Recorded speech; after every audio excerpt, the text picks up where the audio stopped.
sinagenda wala kiba kibi nnyo okutumira ku bantu mu nsi yonna ne weerabira okutumira ku bantu bowangala nabo lw'ensonga mwenna bannayuganda abawangala mu ggwanga lya Butuluki mbalamusizaako mu buli kibuga kyonna ky'olimu mujje balako gye mutuusaako engalo abali mu Istanbul abali e Konya abali Ankara abali Izmir abali Izmit mwenna mbalamusizaako mwebale kulaba video mwebale kwagala nsi yammwe manye ebisomooza bingi naye mugumire buli kimu kubanga kuno si kwe kwaffe twajja kukuba kyeyo tumale tuddeyo newankubadde ebisomooza bisoba nabigera mwenna bawangala mu ggwanga erya ttake muli kibuga wooli wonna wonna nkulamusizaako mwebale kola mwebale kwebereramu ate mwebale kuba nti mwagala enkyukakyuka so mbalamusizaako mwenna buli munnayuganda wooli mu nsi ya Butuluki oba eyattake kibuga kyonna mwoli mbaagala nnyo mwebale kubeerako so nno awo nno njala tandika n'ekigulalo gikyali mu butereevu era ng'ekigulalo kino nga sina kitandika ndowooza njagala nsooka entwala obuvunaanyizibwa mbasabe muntagingire Minister of Foreign Affairs ku programu eno njala muntagingire Yoseti bahabula otabasira mutano wakarekezi nsi yaleeta muzeyizedde nsanga bisibe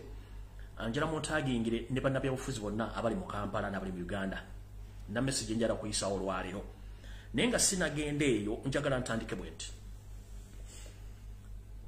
eno message njagala egerere kampuni zonna ezitwala bannayuganda okuba ekyeyo mu mawanga ga Middle East bannange tugezezaako okuba emirango egitakungula ne muganye tufaako n'okutuwulira tukimanyi nti kampuni zino za Yoseti bahabula otabasula ne bantu banna abaddukanya kampuni zino naye bannayuganda nga basusse okufa mu ngeri ekyononero kati bannange njala bategeeza abazadde bali mu Uganda tukimanyi nti kya bulumi nnyo okuzaala omwana n'omuwerera n'atuuka myaka ogyekweyimiriza nga tasobola kubanga emirimu tegiriiwo ate n'osala omuweereze mu mawanga ga Bwarabu akole ate ne bamufuula kya busuubuzi naye information gyenfunyeeko ey'enjawulo era eno baana bawala ne baana balenzi nsaba mugitegere bulungi nnyo era kano njala mukatwale mukasalemu kokka omwana ow'obuwala ng'ogenze ku kampuni egenda okutwala mu Buwarabu okukola mu kiyungwa njagala nkuwa message eno ogitwale bulungi nnyo bw'obanga tonnalinnya nnyonyi contract gy'osayininga ng'okyali Kampala nkusaba bw'obanga eri mu Luzungu atomanyi Luzungu bagikuddize mu Luganda ogisome bulungi ogyetegereze nga tonnagisayininga bw'oba omanyi Oluzungu sooka osome contract eyo ogyotegereze bulungi nnyo olyoke okkirize nti by'osayininga obitegedde n'obukwakkulizo obukirimu bw'otuuka e Buwarabu w'olaga oba Saudi Arabia oba Yemeni oba Dubai oba ludda w'olaga ne bakuguwa contract edayo gisayininga ng'eri mu Lwarabu nga teri mu Luzungu please tosayininga contract eyo saba baku office bakuwe contract ng'eri mu Luzungu bagikusomere ogitegeere bulungi ogyoke okkirize biki by'ogenda okusayininga mbagambye akakodya akalaka kano bantegezezaako nti abaana basinga obungi kati bali mu kufa already mugenda okuva e Kampala nga mwasayininze endagaano naye nga mwafuuse ba organ donors nkiddamu mumanyi balooya n'endagaano eziwola naddala nga zikolebwa ba lawyers basobola okuwandiikira ebigambo bingi nnyo ebinene naye wansi eno endagaano gy'ebeekoma ebeerayo obugambo obeera mu nnyukuta entono nnyo obugambo obutegeeza ebigambo bingi nnyo kati mu ndagaano ze musayininga mwandiba nga mulimu obuwaire omusayininga nga mulimu obuwaire obugamba nti muli ba organ donors olwaliro ku kisaawe Entebbe ku makya g'ab'emisana agaleero etuseewo emirambo 3 gy'abaana ababuwala be bajja e Saudi Arabia ne gikwasibwa ba famire zaabwe naye ng'era enfa yaabwe tetegerekese era emirambo gino gigenza okukebera obulungi nga tegirina byamunda babijjamu nammwe bannayuganda abali mu nsi ez'enjawulo empapula ze musayininga nga mufuna obuddamu oba empapula ze musayininga nga mugenze mu malwaliro naddala ng'ofunye olina personal doctor mutunuulire nnyo personal doctor endagaano z'osayininga naye n'empapula zakugamba okusayininga mu mpapula zino mulimu obuwaayiro nga bwe nabagenzi baba bawandiika empapula zino ba lawyers ne ba doctor mulimu bu option babateeka mu bugambo bw'otono buno nga bulimu nti you can willingly donate your organs. You can willingly donate your organs for the needy people who needs these organs. Ebiseera ebisinga olwokuba nti badokita bano tubawa obudde ne tulowooza nti basinga okutegeera kati gwe buli kimu n'okisayininga nga tomanye so nga ate oba owadde obutereevu nnyo nti nzikiriza ne bwe mba nga ntuuseko obuzibu oba nina kyembadde nzikiriza ebintu byange by'omunda mbiwaddeyo so ntegezeddwako nti ebintu bino bituusa ku bannayuganda bangi sokka bali mu Middle East waliwo bannayuganda bali mu nsi yonna mwegendereze nnyo nga musayininga endagaano sooka omala okusoma endagaano ogitegeere bulungi ebigirimu naddala ng'erimu dokita erimu looya erimu kampuni nchiddamu naddala nga musayininga endagaano erimu dokita erimu lawyer erimu company bw'oba tomanyi Luzungu bakikuvunne mu Luganda nga tonnava Kampala endagaano zino mwe muli obuwaayiro obwo wadde kampuni zino ziva nga zimaze okufuna ennamba y'abaana abagenda okuba nti batundibwa kuba nabagamba nakodi akalakakano nti baddira ne batikka nti batissa abaana 3 naye ng'olwedde mulimu tageti za kampuni n'abawalabu bali eziwera 5 ku 10 nga mwe temugenda kukomawo Uganda bagenda kuba vestinga oba bajja mu bode organize mmwe so kati njala bategeeza baana bawala ne baana balenzi mbegayidde bannyabo musooke mukusoma endagaano nga temunnasayininga kontrakiti obuwaayiro mwebuli ate bwoba otuuse Saudi oba wekka ne bakuwa endagaano endala ate bweba eri muwala muto sayininga okujja mu amaze ogikutereza mu Luzungu n'osayininga by'otegera otherwise namwe mugenda kwetondayo ng'ensi kola ki ng'ensi eraba kubanga ensi balina obulwadde bungi nnyo bwetaaga ebintu by'omubiri ate nabagamba nti ffe abaddugavu ffe bantu oligino ku nsi Katonda be yatonda abalina organize zaffe nga ziri ku oligino si za nsinde kanjake teziriimu kiso ziri katale zeetaagibwa olwaliro kya nnaku nnyo nti baganda baffe 3 bakomezeddwawo nga bafu bali mu kesi bali mu kasket era emubiro ebifaana ku kisaawe Entebbe kitalo nnyo ne famire zaabwe zigenda bwe zityo n'abala bali mu kubonaabona Mukama abagumye abafiiriddwako abaana abo nenga kitalo nnyo kati ntandise n'ekigulalo kyaleero era kigendera ddala ku baana abo bwola ndyoke ntandike video eyandeese eno message ya leero njagala egende eri abazadde abazaala abaana nammwe abaana abo bwola wepona ababulenzi njagala tusooke tujjukire bulungi nnyo nga sinagenda mu kigulalo gye mbatomedde ku bannayuganda mwenna abawoomerwa akanyomero kanako ekigulalo gye kansubirenti muli bulungi mwe bale kawoomerwa ate mwe bale kasharinga buli omu waali so ntandise n'ekigulalo gye kyaleero mwenna abaana abo bwola buno obubaka njagala bugende gye muli buli lwosetula ebigere n'ogendako ewantowola okunoonya ku muddo ogwa kiragala jjukira nti ennaku eyakujja ewammwe okujja okukola gy'oba osooka oteeke mu birowoozo ebirala byonna bijja kusanga ng'omaze okumala contract yo oba ng'omaze okumala emirimu egyakuleeta ngenda sooka basa ebintu bino mubiteeke ku mpagi kasita ofuna omulimu mu Middle East ng'ogenze kukola sooka okwate laavu gye muyita laavu giteeke ku nkondo y'ekitanda ku ddeeka woosula laavu ogijje mu bintu byonna by'okola mwana muwala ali mu kiyumba sooka ojje laavu mu bintu byonna byakugamba ogenda okukola e Bulaaya jja laavu mutima gwo sooka ogiteeka ku nkondo y'ekitanda ekirala sooka ojje olugabirizo olulinga olw'ejjanzi nti bw'olikwata okugulwa kiri kulekera ekiwawaatiro nolusiba oluteeka ku kitanda at least omuntu yenna eyakubira mukadde akazibu eyakuwaako nusu 5 oba nusu 10 oyo osobola okukwata ssente eno ogimuwa ate ogimuwa ng'ogimuwa lwa kigero so si buli lunaku lwaba yagadde nti omuwa omuntu yekka eyakubira gwosobola okuwa ensimbi atakubeerera ngawo togeza kuwa ssente kuba toli UN toli wa World Bank toli ki ssente zammwe muzikole nga za kigenderwa mwave e Kampala nga mulina ebizibu bingi nnyo njala bagamba lunye kino nkyogera ng'omusajja abasajja twasula obuvunaanyizibwa bwaffe bw'okulabirira amaka kati mwe mufuusa abasajja ne bw'ofuuka omusajja mulina okubeera n'ebintu bino wammanga ekisooka olina okuvaamu akatima ak'ekikazi ofune akatima ak'omusajja kyusa ebirowoozo lowooze ng'omusajja kyusa ebikolwa okole ng'omusajja lowooza ng'omusajja lowooza okubeera ng'olina obwongo obusobola okweyimirizaawo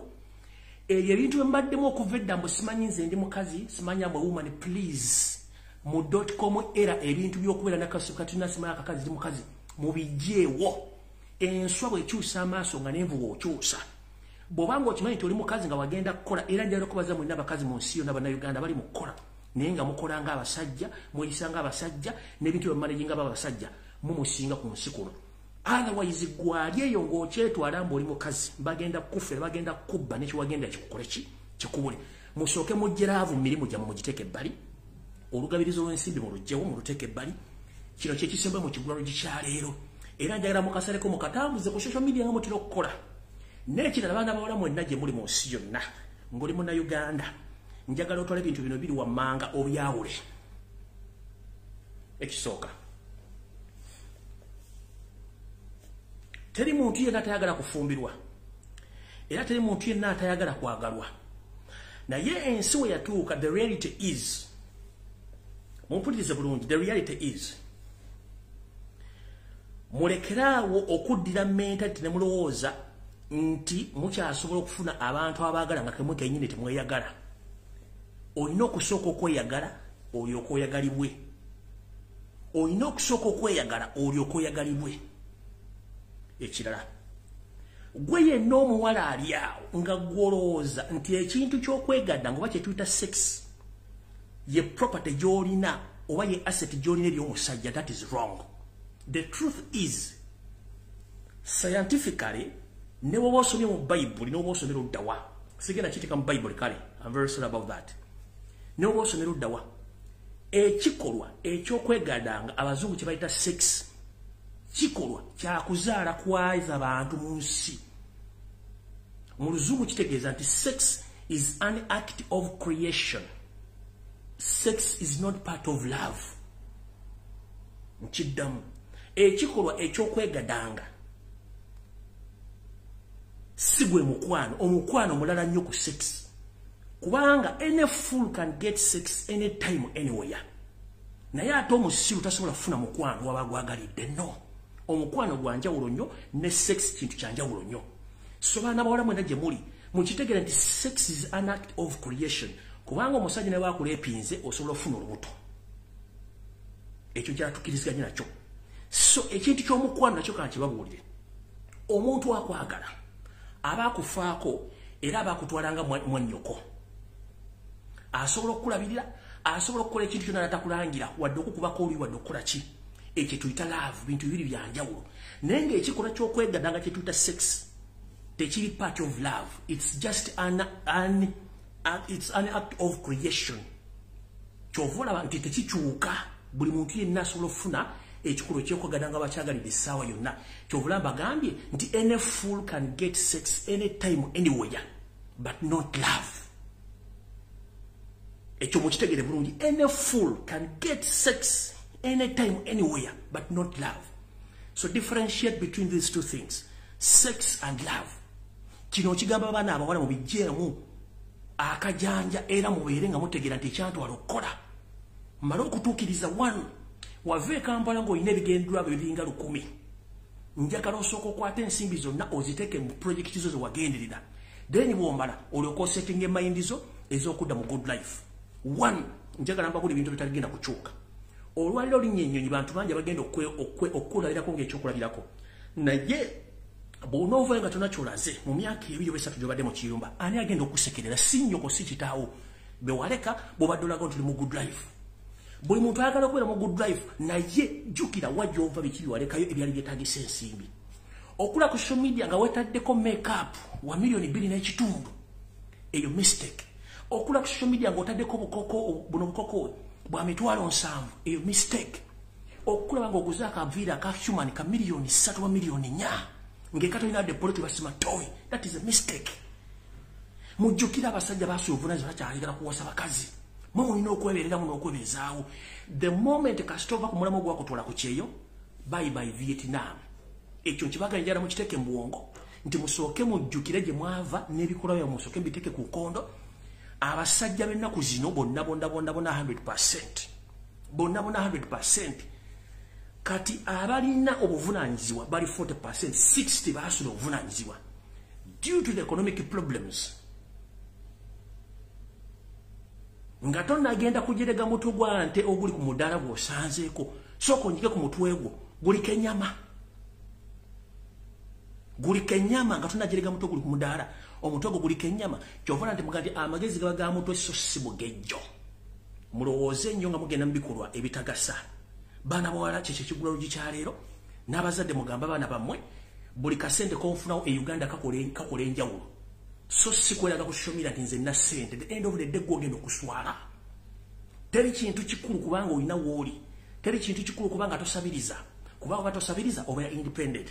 The moment kasita obeera nti osabiriza, kitegeeza omuntu yenna asobola okukola ekintu ky'ayagala kubanga tolina ssente. Naye wanga weekolera ssente zo, teri muntu agenda kumanyira dde okutawaanya. Point blank. Ngenze ku video eyandeese olwaleero. Ekigula luggi kiwedde.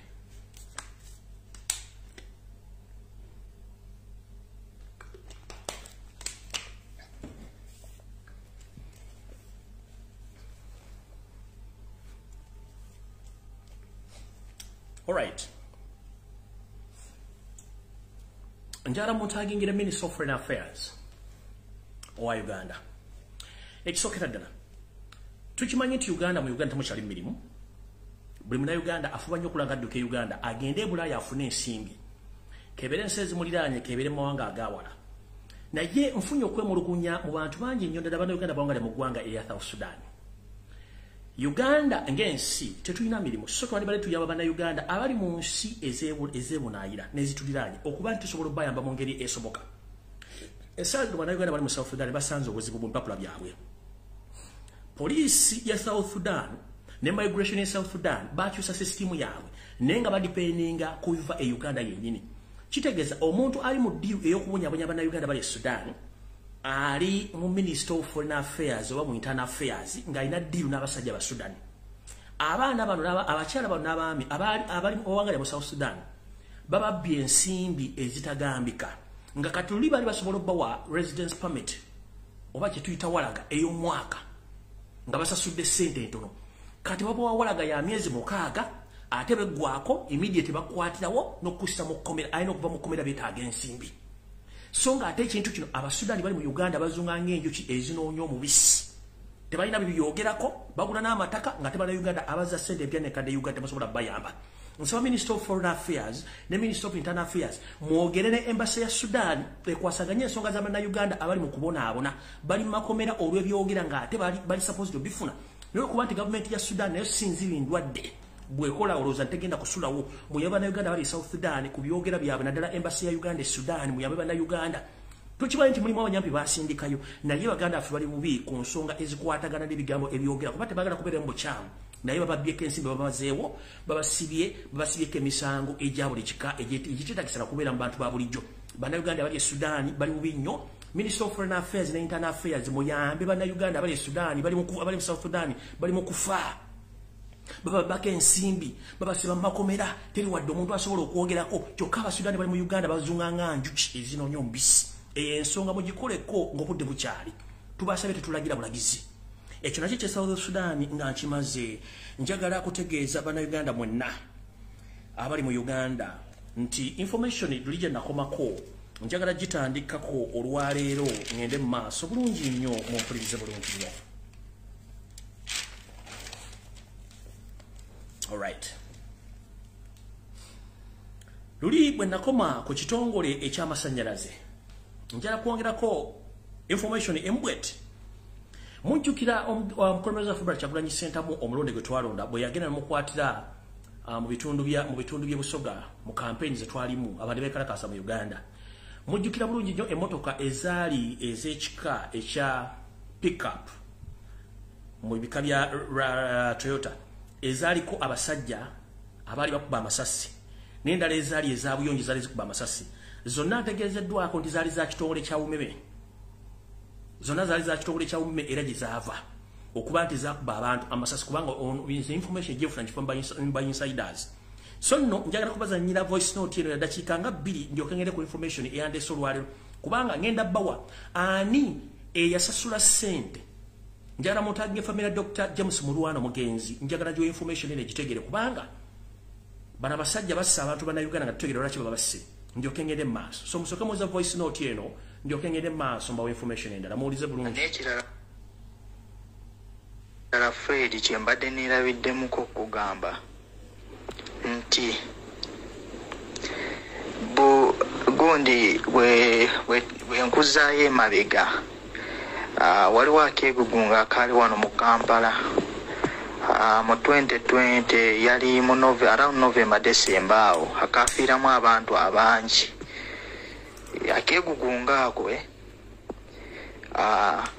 manyi ffe twali ku ground wenkugambira nti gwe ekitongole abamu bakirabanga it is a private company kiva bweru mbo bano bebakola ki bebakikulira baba ba foreigner era mbamenyeddemu kawa bitatuule Celestino bebalinamu shares bebakolera wano ba state ba Museveni ba mutabani obaani nkuzaayo ke mabega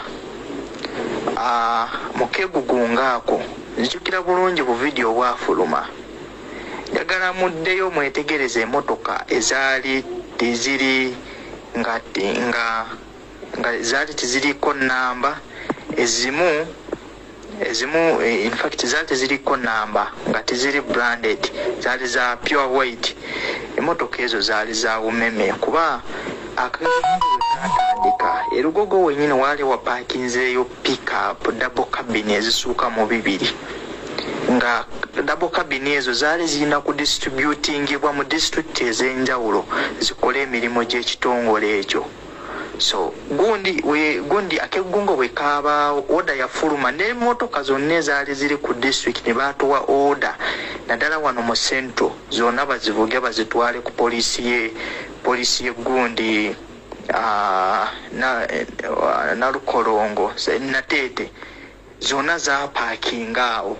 Emmotoka ezaali teziriko kala za Owememe zibaakozesa ne batikirako abasirikale bano abayitangamu nga bashootinga abaana live nga babashootingira waggulu ku bizimbe babakuba amasasi buli wamu. Ezo emmotoka zezaakola mu keegugunga ako. Nze I personally naliwo nga mmotoka ezo nga bazikozesa ng'ezimu nga nzimanyi nga nzirabako abasirikale abakuba abantu abatta abantu. Emmotoka zebakozesa zaali za kitongole kino.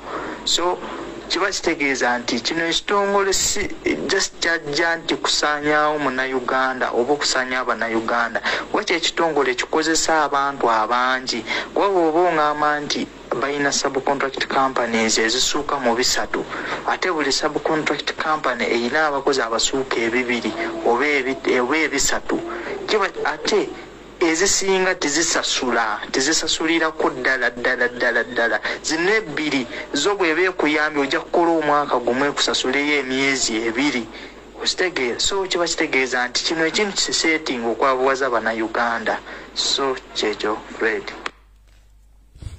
Alright, njagala mwotagingire bamemba parliament abakola kakiiko akanoonyereza ku byobugagga bya Uganda eby'omu ttaka engeri gye bisaasanyizibwamu n'engeri gye bisimwamu n'akanoonyeza ku bitongole bya gavumenti.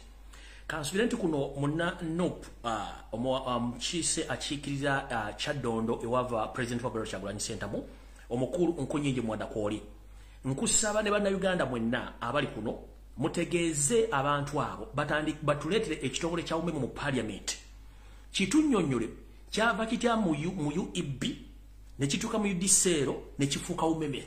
Bwe kyatuuka mu Owememe kirimu kampuni eziwera 300,000 baani bannyinizo batandika batya ofuna kampuni zino tenda bazifuna batya lwaki babba bannayuganda na buli kintu kye buli munnayuganda yeetaaga okumanya kubanga tukooye natural resources zaffe ng'amasannyalaze. Twagala kumanya amasannyalaze agasasulirwa e Rwanda agagende Rwanda ku bbeeyi entono ani nannyinigo era ssente zivaamu ziraga luddawa.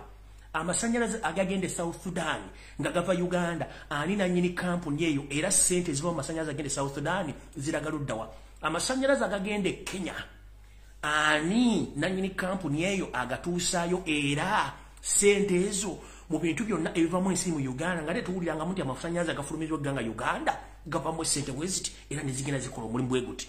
Tusaba akakiiko akanoonyereza ku bitongole bya gavumenti mutukwatire ekitongole kya Owememe n'ababbi baakyo balete mu parliament mutubulire kampuni ezo bannyinizo naye mugenda kusanga obuzibu kubanga kampuni zino za Yoseri tibahabula lutabayisirwa mutabani wa Kalekezi ensi yaleeta asanga bisibe muzeeyizedde n'abaana be n'abazzukulu naye nga twetaaga okumanya lwaki bannayuganda amasannyalaze bagota ku bbeeyi ya bbeeyi ng'ate gye gagende gye bagatwala gye baga exportinga amasannyalaze ga layisi ate nga tegavaako. Era twagala kwebuuza lwaki mukola kampuni ezitandika okubba bannayuganda ng'ate amasannyalaze ge mubbaga abannayuganda. Ekino twagala kyebuuza. So parliament twetaaga omuyita ekitongole kya Owememe kino kinyonyolwa bannayuganda kuvuna obuddo obw'amasannyalaze ga bannayuganda abali mu kubonaabona essaawa zino abatasobola kufuna na kyakulya ng'ensimbi zonna zibbibwa bubbibwa nga zifulumizibwa eggwanga Uganda ne zigenda ewala. Kati ennamusa etuuse ku nnyonge olw'ennaku z'omwezi 4 omwezi ogwokusatu omwaka 2022. Information gyenzize nayo olwaleero nga sinagenda eyo njala muntegeereze bannayuganda bonna abawangaalira mu Northern Uganda nga olina ekifo oli politician oba olina ekifo mu gavumenti. Njagala obere careful nnyo eno security alert. Njagala obere careful nnyo, very careful. eri enseekezi ezimu zinabya bufuzi nga muva mu kitundu kyekimu mubegendereze nnyo nkiddamu bw'obanga oli munna Uganda ng'ova mu northern Uganda please be very careful. There are certain politicians who are coming from the northern part of Uganda, but indirectly they're working with the government. So there is a mission of assassinating some individuals, most especially in public offices. So please be very careful. Most especially the politicians and some big individuals in government offices. Please be very careful, most especially when you are coming from the northern part of Uganda. There are some individuals, most especially the politicians from northern Uganda, they are working with the government hand in hand to assassinate some of you. So be very careful with some politicians who are coming from the northern part of Uganda. So nyeze maso. Ntandise bwenti. Munange era nkyali ku masanyalaze. Wano wenjagala montagingire family y'omugenzi Dr. James Mulwana. Munange olwali olwo Yoseti bahabula tabasira mutanu wakarekezi eyebuzaabuzanga afukana abantu gonna mazzi. Muno mwatunuuliranga essalamu eri ensenke ye buli gwayagala okuttaamu tta n'omubuuza munnange gwe bw'onotta ogenda koma ddi n'omubuuza kyekikusuza ng'otunula kubanga buli gwotta abeerako ensonga emubeezaawo obulamu bwe naye mwe omusaayi gw'omulira temukimanyi omanyi obutasoma bulumu okuze ate obuteebuuza bubutambuza mu mazzi ekiro kuno mumanyi ku vidiyo kwoli Yoseti bahabula tabasira mutanu wakale njira kubuuza gwe bw'olya emmere n'ekukkamu otumbwe ne bazzukulu bo okimanyi nti ebikolwa by'okutulugunya n'okutta bannayuganda bazzukulu bo n'abaana kigenda bagobera ogwo omusaayi gw'olowooza nti gwogenda koma ku ggwe kigenda kubeera kikomyo eri abaana bo eri abazzukulu n'abazzukulu yonna gye banaaba teri agenda kufuna mirembe gwe bw'ovaawo ekikolwa ky'okutta abantu kigenda kuddira abaana era teri agenda kufuna mirembe yonna gy'anaabeera bagenda kulumbibwa ng'emizimu egyo jjukira nti omuze gufiira ku mukadde ate buli lwokola ekikyamu n'okikola omuntu kitambula generation ku generation yensonga lwaki ola nti family ezimu ezaakola ebikolobero ku bantu bannaabo ebikolobero bikyatambula tugenze mu maaso mu biseera we baakolera project ez'okwongeza ku masannyalaze mu Uganda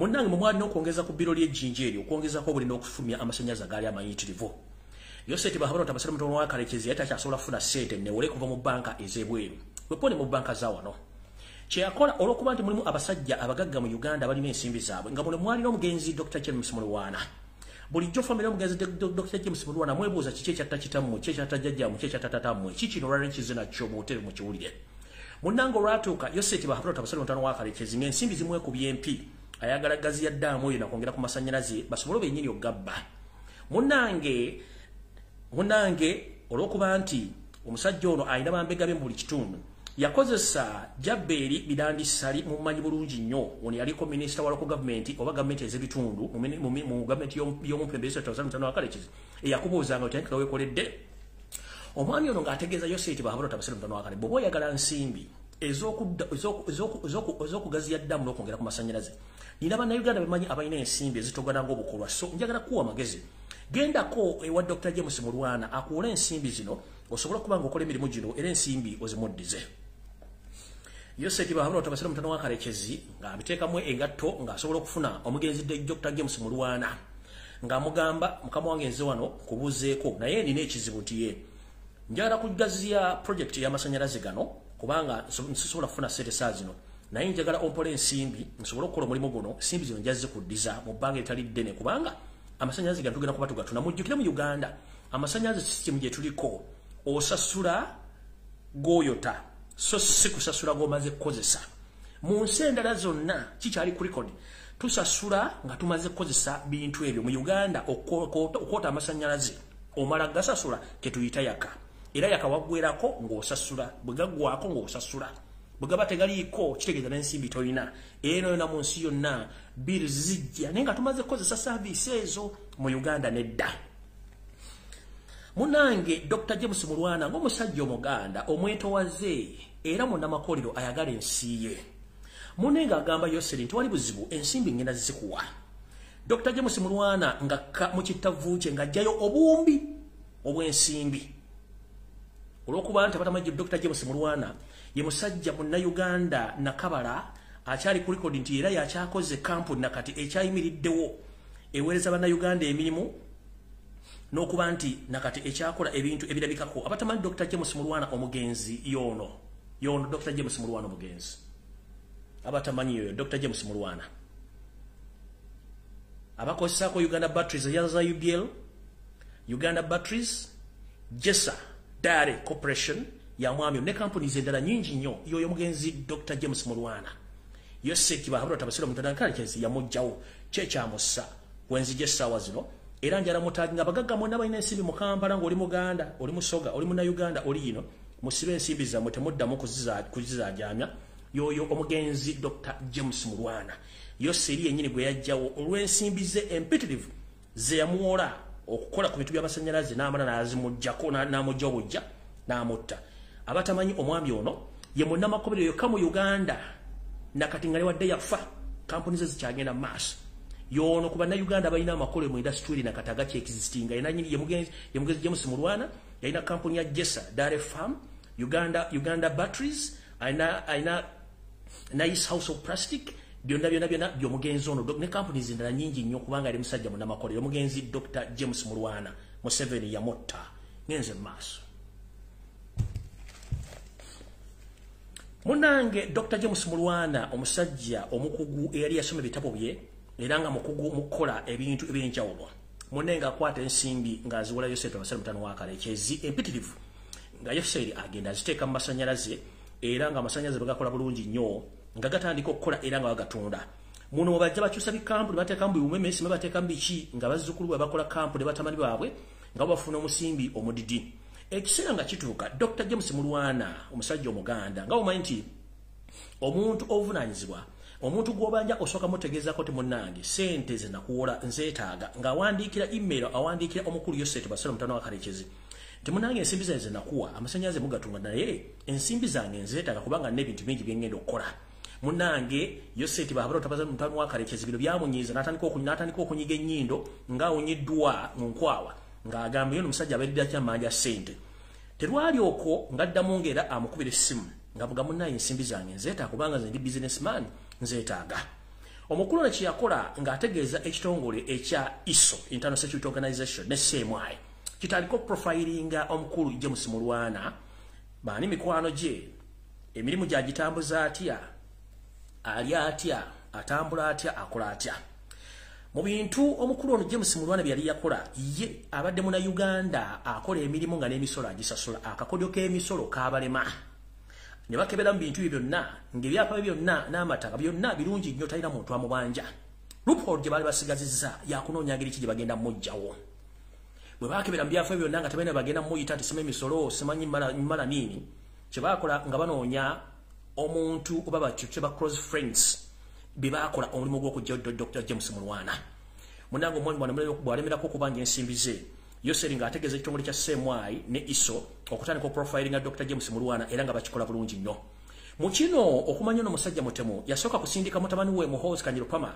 agende akyalireko ku mugenzi Dr. James Mulwana family y'omugenzi Dr. James Mulwana abako abaana n'abazzukulu mwenna mujjukira bulungi nnyo omwami ono oba omutemu ono Muhoozi Kanyirupama yajjako mu maka g'omugenzi Dr. James Mulwana agasangibwa ku faamu ye bulungi nnyo era n'amulambuza bulungi faamu ng'alambuza omuntu kumbe yali alambuza Walumbe Ttanda ng'amukyaziza ku faamu ye kumbe ono ekyali kizze yali azze kukola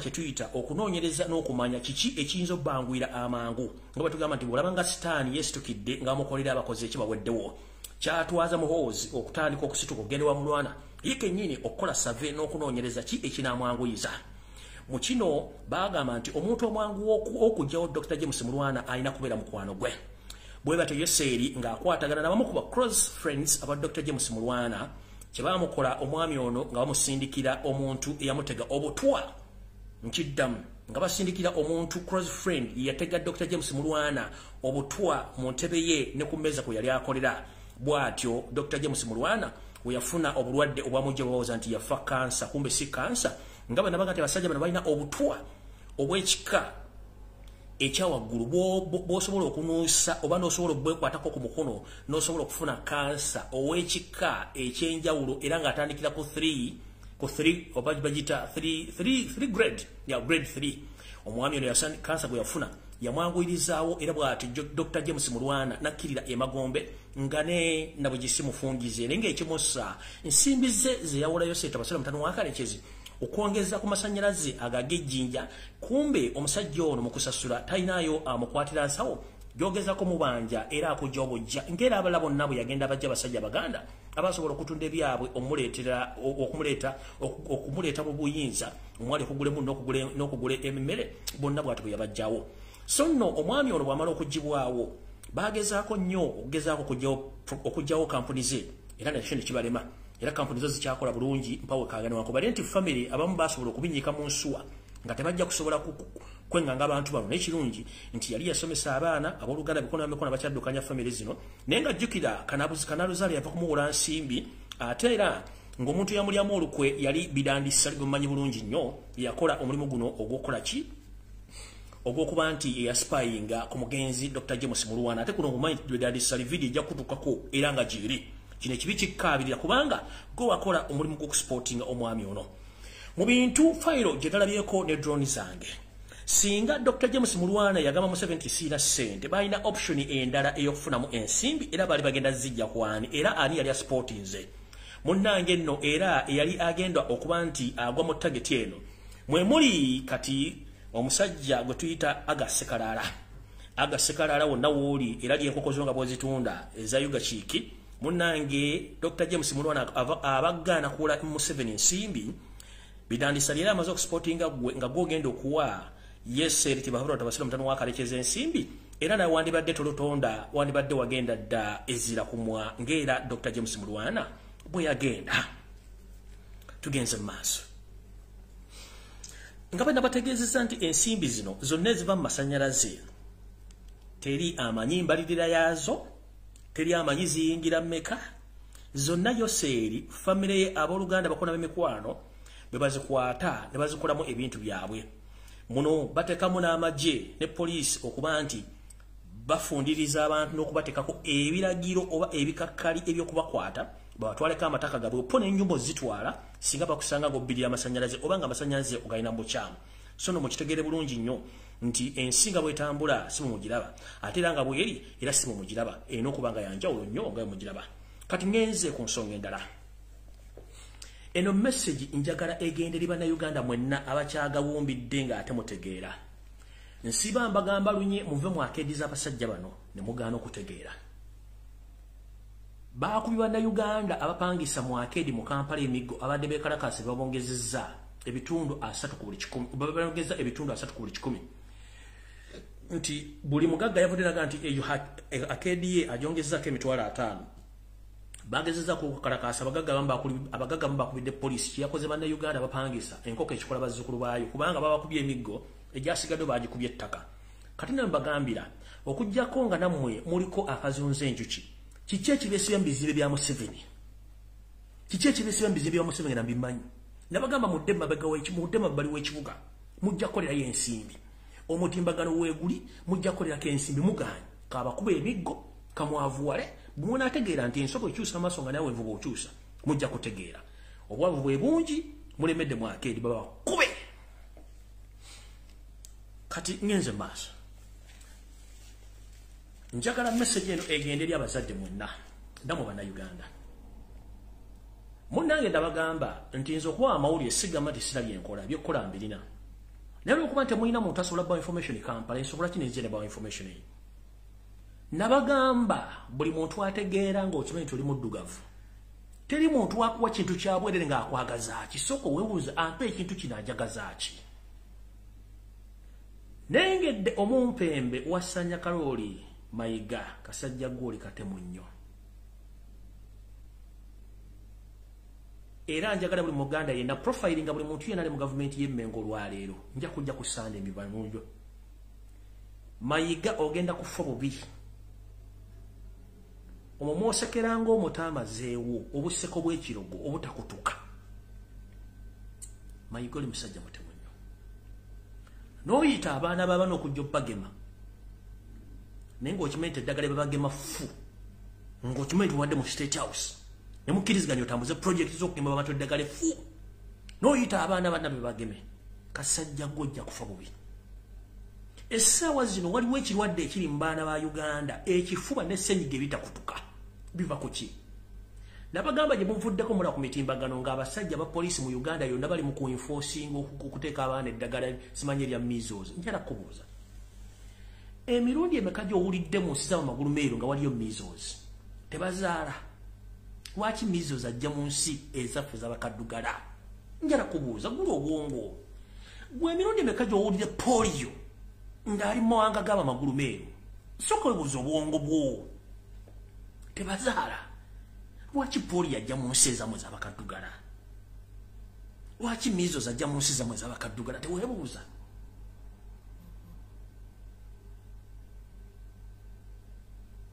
ekifuba essaazi nekiri ku ground ekitakutuka ekiri mbaana bannange njagala muggula amaaso mutunule bajjajjaffe ojja kusanga omusajja n'emyaka 7 kino ombuuze baali bakubyeko empiso kyanga tezibankubangako mpiso ate sirwalangako lwaki tebalwala lwaki guno omulembe gye buvuddeko bukyanga n'omusajja ajja mu buyinza okugema kwa kifuba ate kuliko okusibwa n'okkuba embooko ki kye bayenforcinga mbadde nga nti kyandibadde kyabukkiriza nti obunekkiririza nti kange nekola ekintu kino naye nga mukimanyi mukola kyabutemu essaawa zino abaana bayina ebifuba bayina ssenyiga weebuuza ava ku ki kubanga ne mubawa sirapu ebifuba tebikutuka abaana bayitiranga kapa basula bakola balinga nga firiji ezimenya ice popopopopopopo weebuuze kiki ekifudi ekisuusa mu Uganda naye temusobola kwebuuza kiki ekigenda mu Uganda weebuuze mwezigenda baga nti bagenda kuleta milioni 5 n'ekitundu ez'abanyarwanda bano bagenda kubeerawa balina kujjawo mmwe bongerewo bali ne muganda okutegeera weebuuze lwaki baleta milioni 2 n'ekitundu ez'abanyarwanda mu myezi 4 egijja 2 bagenda kubateeka ludda kujjawo mmwe bateekewo abalala oli najja ng'azuuza engalabize simanyi ngenda kugemako genda obuze jjajjawo wakyaliwo bamugemako bamukubako empiso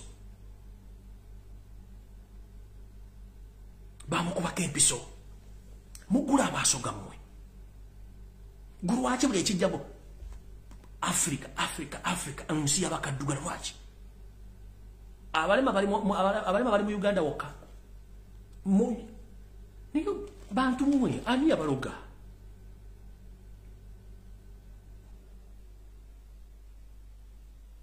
genda obuuze jjajjawo bannyoko bamugemako Uganda yakyuka nedda neyewunzika kati ne babanga okubagema tteeka oba eri bukiika mbu okubagema tteeka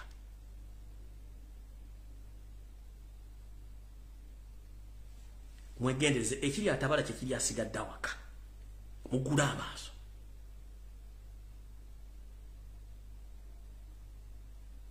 njagala kusiba nga sinagenda maaso mu myaka 25 years back njagala obuuza omuntu yenna waliwo ekirwadde kya kokolo mu Uganda 30 years back twalina ekirwadde kya kokolo mu Uganda lwaki aliwo kati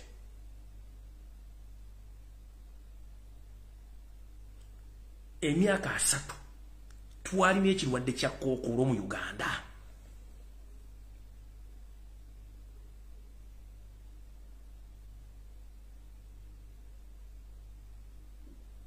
lwaki kati kokola tufuukidde kokolo soka weebuuze mu bwongo obwo lwaki magulu meeru asinzira ku mutimba gonaga nti mu Uganda muwangala emyaka 42 katonda ani katonda yekka guludde eyawanika eggulu okutali mpaji yalina okugenda obulamu bwolina okubeera ku nsi so si muntu munno n'akugamba openly nti mu Uganda muwangala emyaka 45 oba 42 azifu kubanga amanyi kiyakuteekamu kiyateeka mwana wo amanyi ebbanga lyakyo kiringa gomonoga nti nsimbi ebijjanjalo mu ttaka naye munnange emyezi 4 ngenda kuba mbikola ki mbikungula bulanyiriza monke tosobola kutegeera kitegeera gwe omuntu watuukira okatugera ngala emyaka 45 amanyi kyoga mu Uganda mbe bajjajjaffe bangala emyaka 189 nti baliyo nakati gye bali mubuuze bamugemako bamugemangako lwaki alisinzira jasenga eyo life cycle yaabwe bali myaka 4 why beba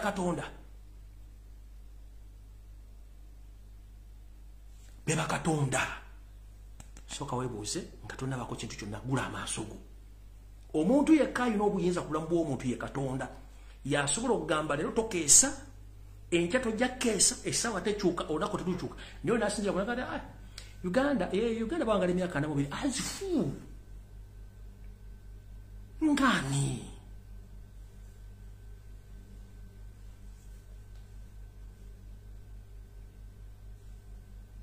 Ngani? Ngenze maaso amasagala barisa nnyo.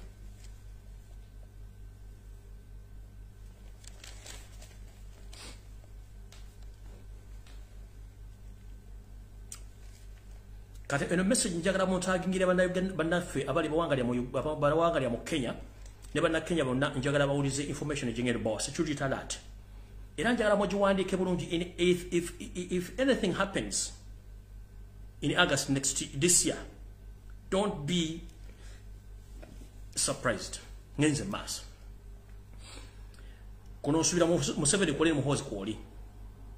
Abalenzi bemwalaba bebawoza nti bakikankane abajja ne babateeka mu maaso ga kamera nga bali mu maaso ga Yosete Bahabura tabasira mutano wakale kyezi buvuddeo katono. Abalenzi bano abali banna Uganda bali namba ntono nnyo abasinga bonna bali ba M23 abaleetebwa okuva mu Congo okujja okola omulimu ogw'ekika ekyawagulu kye mutamanyi. So nno abemulya abakola voice notes me bagenda kusoma mbaleke basome kubanga ne kasoma yennyini yafa asoma era teyatuuka mu ssomero gye bali bagenda omusomeseza gyali alina okugukira. Kati bagenda basomesa misomo munnange muntu beebaza mwebale mu kusoma naye kinavamu yebiraka mujja kiwulira. Kati ngenze maaso abalenzi bonna bemwalaba bayambaza magetisi ezakiragala wepo n'engoye z'amagye. Ennamba ensinga obungi tebaali bannayuganda baaliko batono. Abasinga obungi bavubuka ba M23. Era yazze maaso n'agamba nti abapassinze out kuwikiza bamaze okusoma naye nga mission eri emabega wa kintu kino mugitegeere bulungi nnyo nti ngenda bawa amawulire agagenda obbatiisa. Mumpulirize bulungi nnyo tugenze maaso. Eno message njagala egende bannayuganda mwenna abawangalya mu ggwanga erya Kenya ne bannakenya mwenna. This message goes direct to all Ugandans who reside in Kenya and Kenyans at large. And I think the Kenya government is watching whatever is taking place in Uganda. This is not a coincidence. As you speak right now, you are heading towards elections in August. But there is a big plan of disorganizing the Kenyan elections. And Yoseti Bahabura Tabasirwa, the so-called Museveni, is planning to disorganize Kenya elections because he knows very well that his colleague, the so-called Vice President of Kenya, Ruto, he's not going to win the elections, but he is going to play a big role in destabilizing Kenya in the following ways. One, he had already staged his boys, these so-called the M23, and others whom were staged at the State House as cadres of NUP. No, these are not NUP supporters and not NUP members. These all are M23 labels who are going to be sent to Kenya through different borders to come and disorganize Kenyan elections and to do other hidden businesses. As we speak right now, there are so many of those boys and girls who have entered Kenya through different borders. And their mission is to kidnap Ugandans who reside in Kenya who doesn't support Ugandan government. They are going to do an hidden business of body organs harvesting through kidnapping Kenyans as well Ugandans in Kenya. But this is going to take place immediately starting next week because the congregation of these boys and girls, they have been sent to Kenya and they have already entered Kenya as well. Their main target is the ongoing campaigns because we expect Kenya to get into elections in the month of August. This group is mainly going to target Ugandans and Kenyans. This group are going to be led and controlled by the former Inspector General of Police, Kare Karekes Kaihura, Abel Kandiho, James Mojira, Mohoz Kanyurugaba, Sobi, Chitata, Kasauzi, known as Gas Chamber.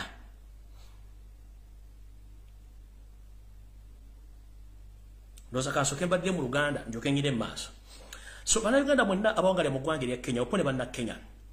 ekyo kibinja kye mwalabye okupona ekyo kimutalabyeko already bayingidde eggwanga lya Kenya abantu bano bagenda kubanga banoonya bannayuganda batwagira gavumenti ya Museveni bagenda kubanga bakwatibwa abamu bayinza okukomezebwawo abamu bayinza obutakomezebwawo ne basobola obbattira mu ggwanga lya Kenya n'okubajja mu border organs era kino kigenda kukolebwa mu bitundu ebisinga obungi bya Kenya ngenda bawa naye ng'omulimu mukulu gwa kudisorganizinga byakulonda bino kubanga Museveni akimanyi nti kyaliwe gwatitira naye mubbi munne ono yayita vice president wa Kenya gwe bayita Ruto ayinza obutasukka kalulu kano so kyava agenda osindika abantu bano nga bwakola ebintu byempolampola nga mulowooza nti asaaga abantu bano abayingidde bali mbungi bagenda kuba nga balabibwa bagenda kuba nga bakontrolingibwa General Kale Karekezi Kayihura Abel Kandiho James Mojira Muhoozi Kanyerugaba Sobbi Chitata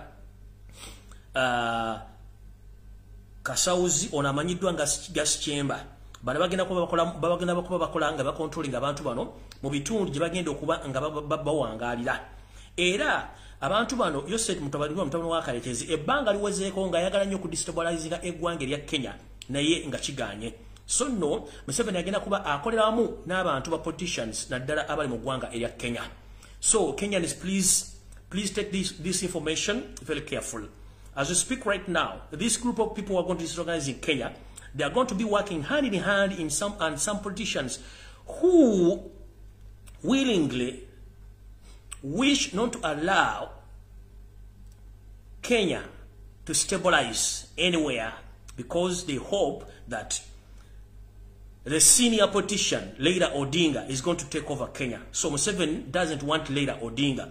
So he wishes to work hand in hand with some Kenyan politician to destabilize the Kenyan elections come in August.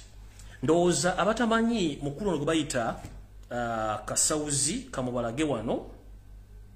Wait a minute. Kamubalage wano. Fana bya nabifunye wano. Okay. Ono yeso biseronjo je mumanyi.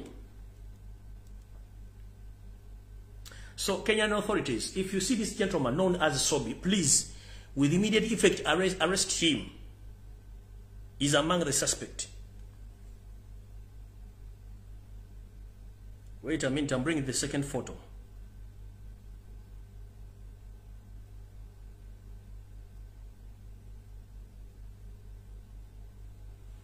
In case you get across this gentleman, known as Kasauzi, also arrest him with immediate effect. He's among the spies.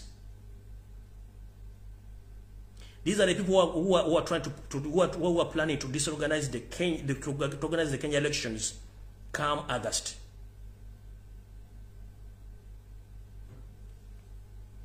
I was singing that wow. Tugenze maso. So the Kenyan government, please take this information. Very crucial. And these people, they are going to be stationed in different areas of Kenya. So, and these are the areas where these people are going to be stationed. The so-called M23, sponsored by Joseph Bahabura Tabasura, the son of Karik, that is Museveni, they are going to be stationed in Kisumu, Bungoma, Eldoret, Kisii, Nakuru, Mombasa, as well Nairobi, and other areas of Kenya, but mostly some of them are going to be stationed at the Kenya-Somalian border. Some are going to be stationed at the Somalia-Kenyan border. So please, the Kenyan authority, please be aware of this information, but these people are planning to destabilize Kenya. Be aware of these people. And most especially, if you meet someone, most of those who call that they are Ugandans, those are not Ugandans, those are Rwandese who are stationed there to destabilize Kenya elections come August. So no nyenze maso awonvudde wo. Nyenze ku nsonga endala.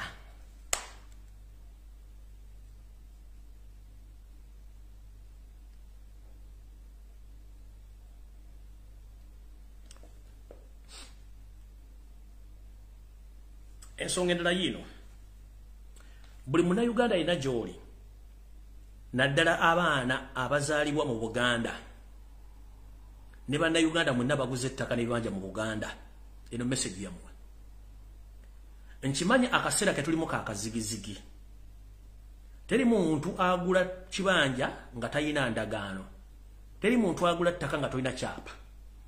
Essaawa zino waliwo ekigoba abantu ku ttaka mu Buganda naye buli muntu yenna asirise. Kubanga kiva mu state ate abantu bonna baasirika babawa ensimbi.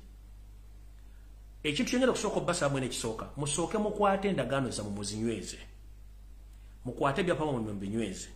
Ekikutta obudde kigenda butta essaawa yonna. Tojja kugenda nga gavumenti ekyuse gye bujja katono. Owaba omusango oba okireyiminge oba osaba okuddiza ekibanja kyo nga toyina ndagaano. Musooke mujje musooke mukweke endagaano zammwe mukweke ebyapa byammwe. Eno si gavumenti esoose okutulugunya bannayuganda n'okubajja ku mataka. N'endala zaaliwo. Ekirungi nti abantu bano ettaka balitwala bagenda ddikulirako bizinensi ez'akaseera mpawe kaaga.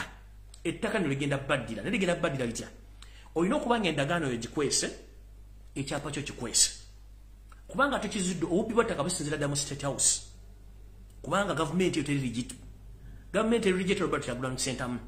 Kanjala bategeeza obubbi kabere minisita aninga azze nti simanyaze kubatawuluza ku nsonga za ttaka temugeza abo bonna bamafia. Nze kinyiiza ye muntu akimanyi nti Museveni kennyini abagoba ku mataka ne mugamba twetaaga Museveni atuyambe. Museveni musajja munyarwanda awedde emirimu tasobola kuyamba kubanga yagoba abantu ku mataka. Mwabawoza Museveni abayambe wallahi mugenda kufira mu firimu zammwe n'ettaka bagenda ddi batwalako ekyo kibasinga okwagala. Minisita gwola bajja mbusimanya azze kuyamba ku nsonga za ttaka tali kuggwe. Agoma kwekansaamu tebabaliiko. Njagala bazanyira voice note eno omuzannyo oguli mu ttaka lyonna eriri mu Kampala ne Buganda. Muwulya minisita abajja bayamba ebivuyo gye bakola mu ssente n'okubba ettaka lya bannayuganda. Akavuyo akali mu ttaka ly'e Naggulu eryatwalibwa omumpe Byesonyiwe Olwasana Mutano wakadde baligabana ne babbi banne. Eno voice note ya munnamawulire omu eyagikoze ng'alaga obuvuyo obulimu n'abakooba obulimu abantu ba First Family n'ebikolobero bye bakola. Ndyoke ngende mbasomere ekirala ekidanga voice note eno nkimaliriza mugiwulirize bulungi nnyo. Ndyoke ngende ku information muleko mutegereze gye mulimu yiyo. Waliwo company yali eripangisiza ng'erisibyeko leasing egenda okulikulaakulanya okuzimba amayumba. Era gavumenti nekwata sente netandika okusasula abantu bonna baali mu Naggulu. Gavumenti nesasula. Kakati bwe mala okusasula ne basenda ekifo ekyo. Era nga basuubiza abantu abo baabali ba tenants nti nno be bagenda okufuna omukisa ogusooka ogw'okutwala amayumba gw'okugula amayumba agali omwo. Agana bagazimbiddwa. Era ne bagamba nti simanyi bagenda kuzimbawo ekibuga ekitayogerekako balina erinnya lye baakituuma. Ne tugamba nti fine. Kakati kampuni eri neremererwa okutuukiriza endagaano gye baakola. Liizi ne bagisazaamu. Kakati wakati mu kusazaamu liizi waliwo ebitongole byatuukira pulezidenti nga bisaba erimu ku ttaka eryo balikulaakulanye. Mu bitongole by'oku ebyo byasaba kwaliko ekitongole kya Roko. Roko yasaba ne bagiwa ekazi 3. Waliwo ministry waliwo ekkanisa yasaba ne bagiwako ekazi nayo 3. Ne kampuni endala bwe zityo ne zisaba. Kakati pulezidenti n'awandiika ebbaluwa nga akkiriza kampuni ezo okuweebwa liizi ku ttaka ly'e Nafulu. Kakati wakati mu mbeera eyo waliwo bannakigwanyizi nabo abeeripa ku bbaluwa basobole okufuna ku ttaka ly'e Naggulu. Bannakigwanyizi abeeyita bagagga ba kuno ne babuukira ekintu. Kakati mu baabuukira ekintu kwaliko Sudiru. Sudiru ng'amugobera layini ye Efraimu Ntaganda. Yamugobera Ddiru. Era bwe batyo bwe baali mu kutwala ettaka lino ery'Ennamanvwe omuli Swamps ne bakola n'ebyapa ebyekikwangala. Ddiru yalimu Kirumira, yalimu Efraimu Ntaganda, yalimu Sudiru. Nga bakoze ebyapa nga tebiriiko na stamp duty. Kakati bamala okukola ebyapa ate ne babisasuza gavumenti baliire. Gavumenti n'eriwa obuwumbi bwa Uganda 28. Obuwumbi bwe yawa abakulu abo. Naye ng'ebawa ku ttaka eritali lyabwe. Era Mayanja minisita bayingira mu nsonga eyo kwe kuzuula nti ettaka lino libaawa gavumenti abasajja bano tebaafuna stamp duty. Era ebyapa byakyuka mu sipiidi nga olunaku lumu bikyuka emirundi 2. government ku ttaka lyayo ate nekwata abagagga nebaga kati mukwate zo billion webali nnyo obuwumbi 28 kakati nekisooka ntino abantu abali benguzi bali munda mu ministry ey'ebyettaka n'abagikulembera kubanga zetuyinza kuŋŋamba nti nno ministry y'obamakaago galimu abaana abalwadde envunza nga nze simanyi nti envunza zibaluma tikisoboka era bwe mmanya nti abaana balwadde envunza taata nteekwa okumanya kubanga ntwala obuvunanyizibwa nga taata w'amaka okumanya nti kiki ekitambula ono mwana nga abebbera ono ate nga awonyera era yeetakula kiki kakati minisita oteekwa okubanga gwomu kubalondoola ministry president Museveni bwabanga akwapointize mu ministry agamba nti ekyo nakyo nkitadde gwekikwasizza kakati Mayanja yalondola ensonga eyo n'akizuula nti abasajja abo baali babbye gavumenti era nawandiikira mangu nnyo kalisoliso wa gavumenti omukyala Bet Olive Namisankabya atandika obbanoonyerezaako n'alagira ne parliament obutaddamu kusasula ssente yonna eri abakulu bano simanyi owulira ekintu ekitambula n'alagira parliament obutaddamu kusasula ssente yonna eri abakulu abo kakati abo be bakulu abaliisa ekizibu mu ggwanga nti kubanga kakati bo beyita abagagga naye bali ku ssente ya muwa musolo gyebaba beyita abagagga naye bali kuyafa ey'omuwa musolo nga babaliirira obuwumbi 28 naye nga zaaki obusi bubbi sente zaffe sente z'omuwa omusolo ozitutte mu mankwetu sente zandiyambye mulago sente zandiyambye enguudo ezandiguze eddagala gozitutte neweyita omugagga abagagga b'e Kampala abagagga kwagalana naye nga muli ku ssente za muwa musolo muli mukubba gavumenti bajonyesa eggwanga kakati nina ensonga endala gye nabadde ntunuulira bwe tugenda ku ttaka lino ery'ennaggulu Ntaganda agobera siddiiru ey'okutwala ettaka eryo naggulu waawo awo enaggulu era lye yavuddeko embeteza okulaba nti nno Mayanja yalemye okukwatagana ne Siriya we Judith Nabakooba kubanga ye Nabakooba yali mu ddiiru etunda ettaka lino Mayanja omumanyi mulokole Mayanja talya ssente Samwiri Mayanja oyo Samwiri Mayanja talya nguzi Mukama yamuwa obugagga mu mutima Samwiri size kumwogerera kubanga siri mwogezi we naye nze kyempulira ne kunoonyereza kwe nakoze ekyo kye nazudde nti Mayanja talya nusu kakati Ntaganda bw'amala okukwasaganya n'Abakooba ne Sudiiru abagamba ettaka lino bwe muba mulimpadde njagala mumpe ebbaluwa ne security eraga nti nno wano wengenda okusiba ettaka ndi safe olaba wano ng'ova ku boning otemedde wano ku Kittante Road nokawo wansi ku boning oyambuka enaggulu koka ku police station ettaka eriri awo libakubyeko ekibaati weewo wennyini wobadde wekubidde simu wobadde mbadde ku ground ega nti bakubireyo ate nga ani ankuba kakati kati n'Abakooba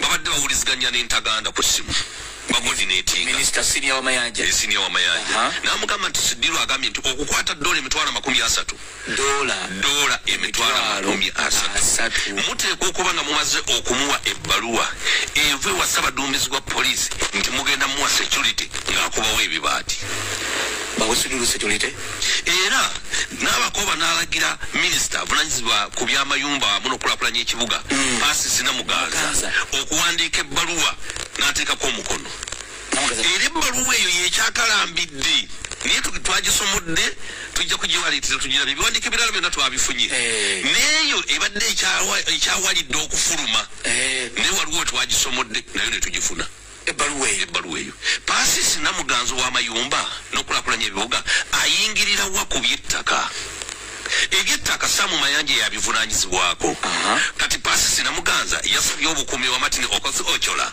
ngaani kubanga si yewalandisi w'amayumba ye w'amayumba nkulakulanya bivuga naye ow'amayumba Saamu Mayanja yeyandibadde asaba obukuumi ow'ettaka naye olw'okuba bamumanyi nti yetalya ne bamuyita eno emabega n'Abakooba n'alagira Paasisi Namuganza n'asayininga ebbaluwa eyo era ebbaluwa olwafulumye bw'ati Sudiru n'agiraba kwe kubawa $30 za Amerika emitwalo 30 kwezire kasinde bishirivu nyezo 1.2 million shillings eza Uganda.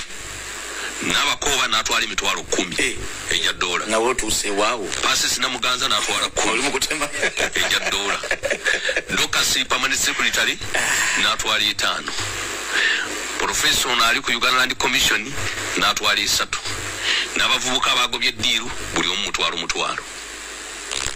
Kwezi Robinson. Oyo Bino. Ate tujja kumuleta n'asinga kaawo. Kasita banaleeta empale. Tujja kumuleta tumwanike. Sigenda kulwayo kabasomera ebirala mweke nyine mwejiremu nyenze ku birala mweke nyine mwejiremu ebirala byebiriwa ntandise bwenti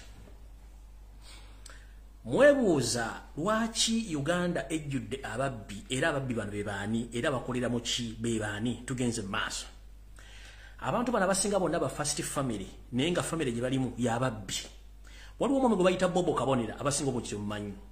Bobo Kabonera ye nannyini Kampala Casino. Oba kanka basomere mu luzungu mukategeere. Who is Bobo Kabonera? He is the Kampala Casino proprietor.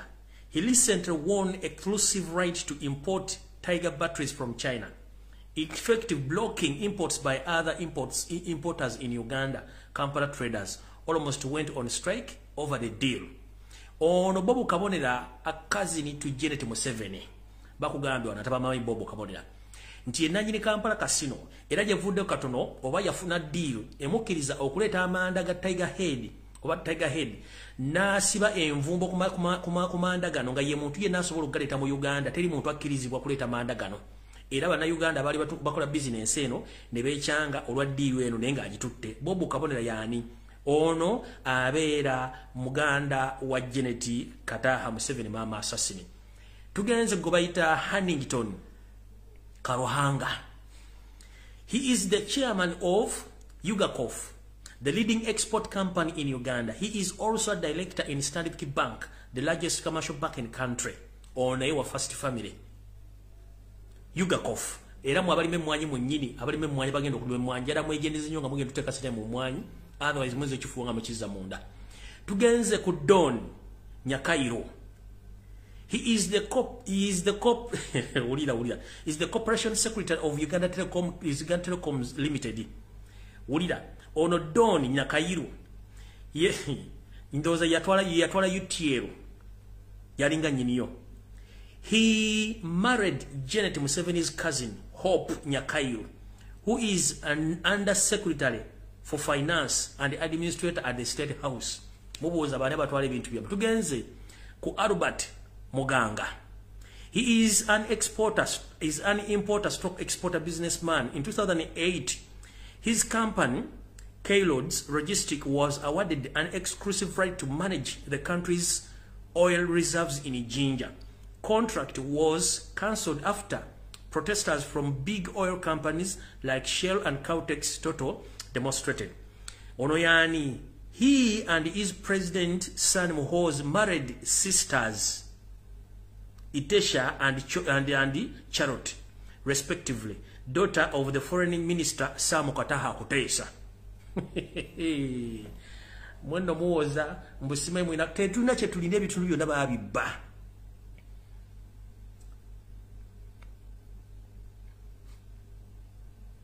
Tugenze kundala. Tugenze kumuchala wa Salimu Salego baita Jovian. She is into real estate and hots of other businesses. She was implicated in UN cargo report by the panel of experts investigating the plunder of DRC Congo resources. She is a wife to General Salim Sarakandanaho and a younger brother to Yoseti Bahabura Tabasira, the son of Karechezi. Tugenze ku Kereni Kayonga. She won the recreative deal of exporting security guards to Iraq through security companies ASCA and other businesses.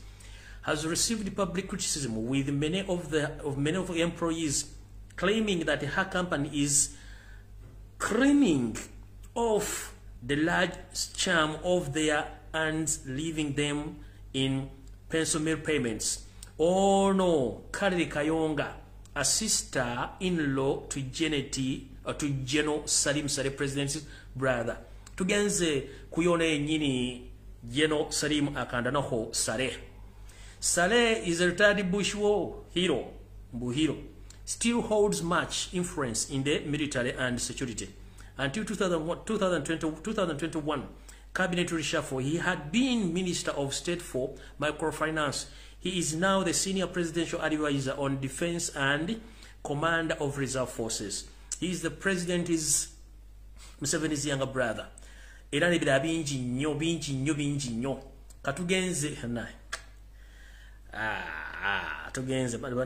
tugenze kodrek lwabwogo ono musezi atunda ebiwowolo by'abantu kati n'abali Saudi Arabia n'abitundirayo. Odrek Rabogo is a public relations company, top consultant, has got many recreative contracts from the government. He's the most prominent being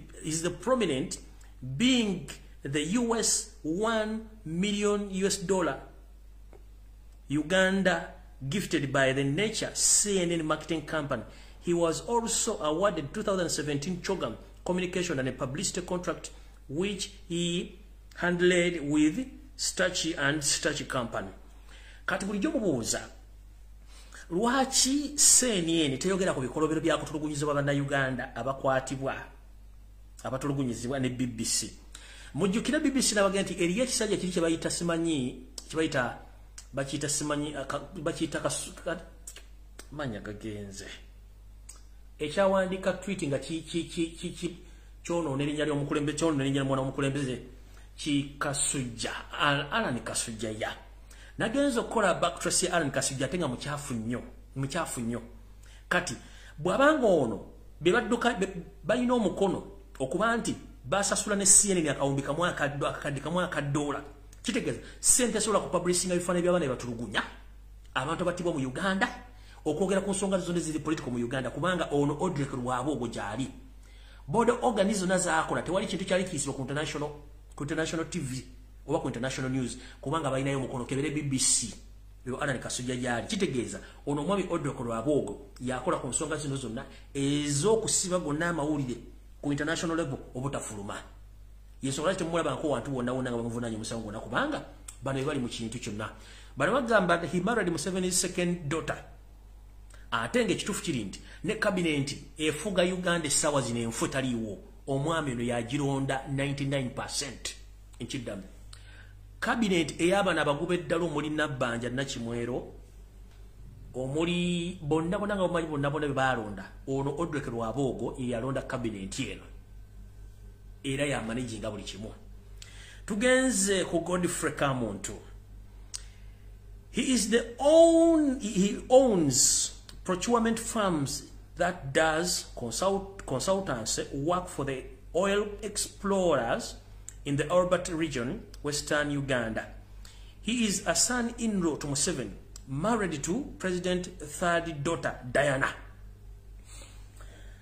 Kati mujjukire bana basajja nabagamba nti neba neesigevu nebekuba mu ttaka amateeka gonna agaliwo gabakwata etteeka lisoma liti nti teri muntu yenna ali related ku mukulembeze. In fact teri muntu yenna ali related ku mukulembeze ateekeddwa kutwala public office nga mwe muli ne mukazi we. It is impossible, mateeka tekikkirizibwa. Teri mwana wa mukulembeze ateekeddwa kutwala public office, tekikkirizibwa.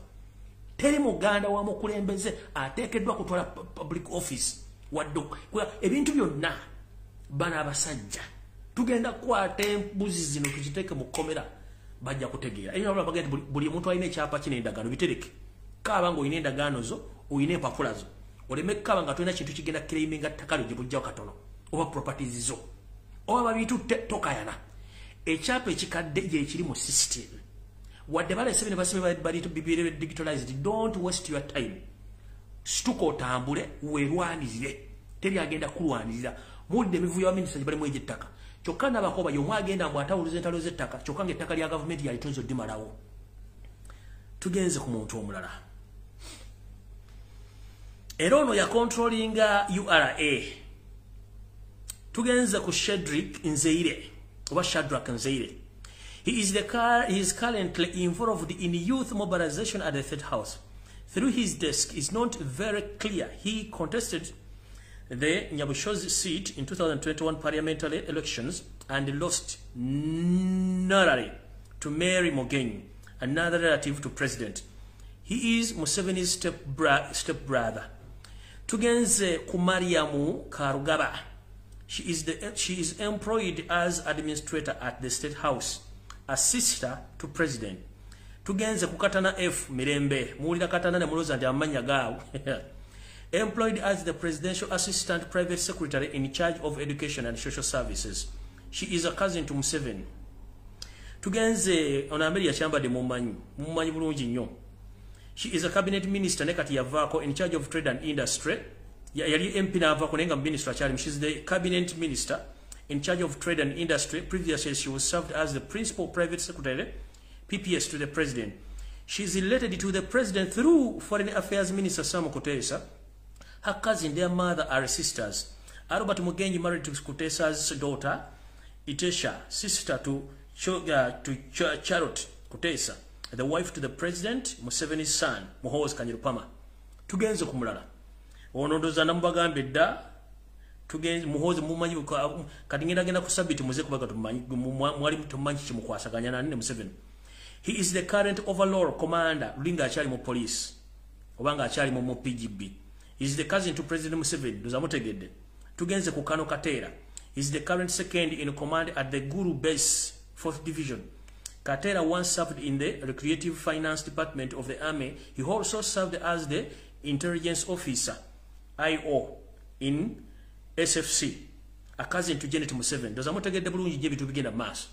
Tugenze Kataha Museveni byondo biwanvu nnyo biringa ebirevu bya gundi. Biwanvu nnyo. Bizibu n'okusoma kubanga omubbi nnyate mugagga nnyo yasukka. Kuba netateekeddwa kubeera wali mu office. Tugenze ku Major Bright bya Rwamirama. Janet sijja musoma omumanyi bulungi nnyo. Ne kale kambayitiramu katono nnyo batategedde. Janet Kataha Museveni mama assassin, member of parliament yagivaamu. Country and also Minister of State for Karamoja area yavaayo. She is wired as influential among the NRM MPs in parliament. She has recently been stepping out of the husband's shadow during the Temangalaland scandal. She demanded the security minister, now prime minister, Amama Mbabazi ono kubagala kujja resignation. Mubbi nnyo ebintu bingi nnyo byana. Tugenze ku Brett Rabino batamanyi. He is the state minister for agriculture in charge of animal husbandry and also MP for Isingiro North. He was once the financial controller of the URA, now renamed as Rwamirama is a cousin to Museveni. Sadra kamwogedde bonna mbogedde abasinga obungi. Henry Tumukunde onondoza mumanyi bulungi nnyo. Mutabani we yawasiza omwana wa Museveni. Era ntumiddeko ku first side chick. First side cheeky mutumiddeko nnyo webale kufumbiza mwana. Tugenze ku Henry Tumukunde mumanyi bulungi nnyo. Kamba buli bulizi kyali ku ki? Obana nasajja babbi. He is married to Stella Tumukunde, a cousin to First Lady Janet Museveni. Nebintu birimani omutwe. Oduni kaluje bona mbamanyi. Sijja bimalayo. Okujja ko bagamba bugambi. Buli muna Uganda woli.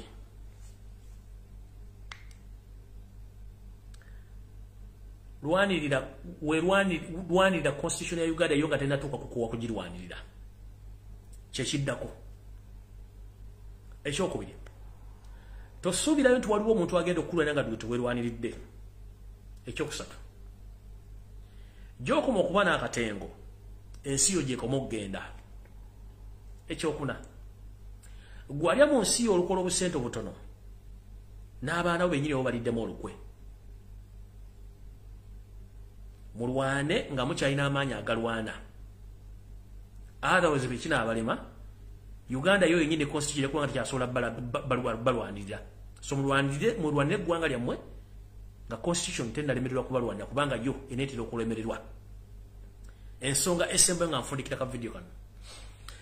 Baganda bange mwenna bawanga mu ggwanga lya Bungereza. Mufunye okuwoningibwa okwenjawulo. Baba sindikidde abanyampi bangi conference za today.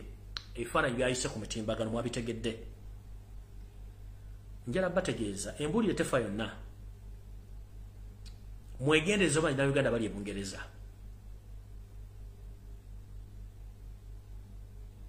obutwa buli Bungereza buyitirivu nnyo bambega bali Bungereza bayitirivu nnyo ensi ezitagetingiddwa ziri 3 kuliko ensi ya Bungereza mainly kuliko eggwanga lya America kuliko eggwanga lya Dubai ntegezeddwako ne Dubai wali ebyenje bingi nnyo ebyenje bino bijja ne bekama fraging ng'ebizokkola naye bisibira mu buyembe olw'eggulo nga bimaze okkola nfuja information kibaka faayo bannayuganda abawera abaana abana naye ng'enfaayo abo tetegerekese naye ng'already babadde mu profile ng'ebyenje bino byaba sporting adda ne bisindika profile zaabwe mu byokwerinda e Kampala so bannayuganda mwena bawangalira Dubai bw'omala okukola wegendereze nnyo obuyembe bumubeeramu abambega bangi nnyo Dubai nkyalina information ne profile gyenkola ebifaananyi byenjagala n'amanya g'abantu abo naye nga n'amanya agamba eyita baganda abali mu kuwa obwantu abaana babanja obutwa e Dubai so bannayuganda bali e Dubai ekiyenje kingi ekiri e Dubai ekyajja okubega banabamu bakola nga ba security mu makampuni ag'enjawulo abalala bakola nga ba cleaner abalala bakola na mu mirimu egy'enjawulo gye mumanyi bulungi okuba emirimu gye Dubai basinga obungi mugimanyi naye ng'obudde bava ku mirimu gino badda ku mulimu ogw'okubega baweereza ekifaananyi kyo ne baweereza amanyago family ne baginoonyerezaako ebyo gye mugenda gye munywera bukyayi gye munywera kofi gye munywera walagi wammwe mugenda okulanga munnamu abagenzeeko ng'enfa tetegerekese lwa biyenje ebiri e Dubai Dubai nkiddamu ebiyenje bingi ngenze mu America mmwe ekiri ekyammwe kifa kisa kinyiregula ne Canada enfa yammwe mwe mufa temwogera naye mutugabuga gundi yafudde temumanya lwaki yafudde namwe mwegendereze mu butego bwa mubuli luddawa ekisooka tomala gayita muntu ku address yo nga tomumanyi kisooka ekyokubiri emmotoka zammwe ze muvuga muzeegendereze nnyo temwazika mmotoka emmotoka yo weesula beera careful nayo ku minyolo gyayo kubanga batera nnyo bosiga ku minyolo batera nnyo okutampalinga n'emmotoka zammwe mu system ingiriwo mipiira naye okusinga ku pate kale ne mwana atubanga okyayagala obulamu bwo mwewale nnyo pate ez'omujjirano ebivulu bifuuse ekizibu njagala weebuuze lwaki ebivulu ebiri mu diaspora bisinga ebivulu ebiri e Kampala omalira okunywamu amazzi kibuuzo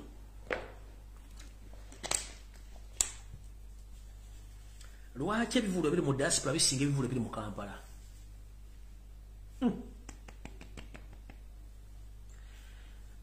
reason being bakimanyi nti bannayuganda muyina abayimbi bemwagala specifically bwe bakulemwa ku muyimbi gundi bagenda kukuleetera omuyimbi gundi bwe bakulemera ku muyimbi gundi bagenda kufuna ku muyimbi gundi kubanga bakimanyi buli muntu alina omuyimbi gwayagala kyovola nti ebivulu byamugirano kati mu diaspora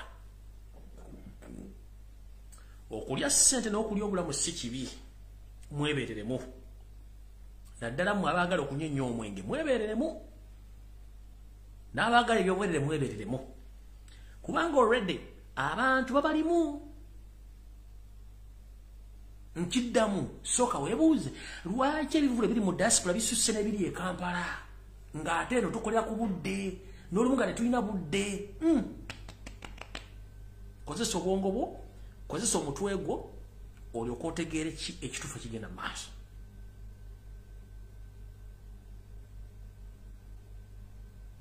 mumpudde bulungi kozesa obwongo bwo